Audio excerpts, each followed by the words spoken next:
వినియోగదారుల కమిషన్ గురించి మీలో ఎంతమందికి తెలుసు? దీని గురించి తెలుసుకుంటే మీకు చాలా ఉపయోగాలు ఉన్నాయి. అసలు వినియోగదారుల కమిషన్ అనేది ఎలా పనిచేస్తుంది? ప్రజలకు ఎలాంటి న్యాయాన్ని చేకూరుస్తుంది, సమకూరుస్తుంది అనే విషయం గురించి ఈ వీడియోలో మనం మాట్లాడుకుందాం. ఒక చిన్న ఎగ్జాంపుల్ చెప్తా మీకు. రీసెంట్‌గా ఇద్దరు వైద్య దంపతులు హనీమూన్‌కి వెళ్ళి అక్కడ ప్రమాదవశాత్తు మరణించారు. అలా చనిపోయిన దానికి సంబంధించిన పర్యాటక సంస్థకు చెన్నై వినియోగదారుల కమిషన్ అయితే 1,60,00,000 రూపాయల జరిమానా అయితే విధించింది.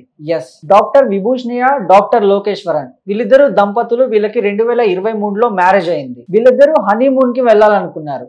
జీటీ హాలిడేస్ అనే ఒక పర్యాటక సంస్థను సంప్రదించి ఇండోనేషియాకు వెళ్ళాలని డిసైడ్ అయ్యారు. ఇండోనేషియాకు వెళ్ళారు. అలా వెళ్ళిన తర్వాత సముద్రంలో ఒక మోటారు బోట్ లో వీళ్ళిద్దరూ ఫోటో షూట్ చేద్దాం అనుకున్నారు. అలా ఫోటో షూట్ లో పాల్గొనే సందర్భంలో వీళ్ళు ప్రమాదవశాత్తు ఆ బోట్ మునిగి చనిపోవడం జరిగింది. సో చనిపోయిన డాక్టర్ విభూషణి ఆ తండ్రి తిరుజ్ఞాన్ చెన్నైలో ఒక వినియోగదారుల కమిషన్ కి అయితే ఫిర్యాదు చేశారు. అండ్ ఆ ఫిర్యాదులో పేర్కొంది ఏంటంటే, గతంలో కూడా అదే ప్లేస్ లో అదే సముద్రానికి సంబంధించిన ఏరియాలో చాలా సార్లు ప్రమాదాలు జరిగినా సరే ఆ పర్యాటక సంస్థ కానీ లేకపోతే ఆ పర్యాటకుల్ని తీసుకువెళ్లే గైడ్స్ ఎవరైతే ఉంటారో వాళ్ళు కానీ ఎలాంటి చర్యలు తీసుకోకుండా నిర్లక్ష్యం వహించడం వల్లే నా కూతురు ప్రాణాలు, నా అల్లుడి ప్రాణాలు పోయాయని ఆయన వినియోగదారుల కమిషన్ కి అయితే ఫిర్యాదు చేశారు. సో వినియోగదారుల కమిషన్ పూర్తిగా ఎంక్వైరీ చేసిన తర్వాత అక్కడ నిజంగానే సంస్థ సేవా లోపాన్ని పరిశీలించి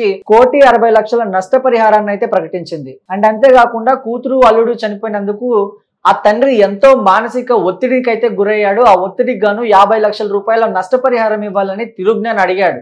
సో దాన్ని కూడా విచారించిన వినియోగదారుల కమిషన్ ఏం చేసిందంటే, మొత్తంగా జరిగిన ఇన్సిడెంట్ ఏదైతే ఉందో వాళ్ళు ప్రాణాలు కోల్పోయినందుకు నష్టపరిహారంగా 1,60,00,000 రూపాయలు, ఈయన ఒత్తిడికి గురైనందుకు గాను 10 లక్షల రూపాయలు ఇవ్వాలని చెప్పేసి ఉత్తర్వులు అయితే జారీ చేసింది. చాలా మంది అమాయక ప్రజలు ఏం చేస్తూ ఉంటారంటే, ఇలా కొన్ని గైడ్ లైన్స్ కానీ లేకపోతే కొన్ని గైడ్స్ కానీ పర్యాటక సంస్థలను, సేవా సంస్థలను నమ్మేసి గుడ్డిగా అక్కడ ఏం జరగదులే అని చెప్పి డబ్బులు పెట్టి మరీ వెళ్తూ ఉంటారు.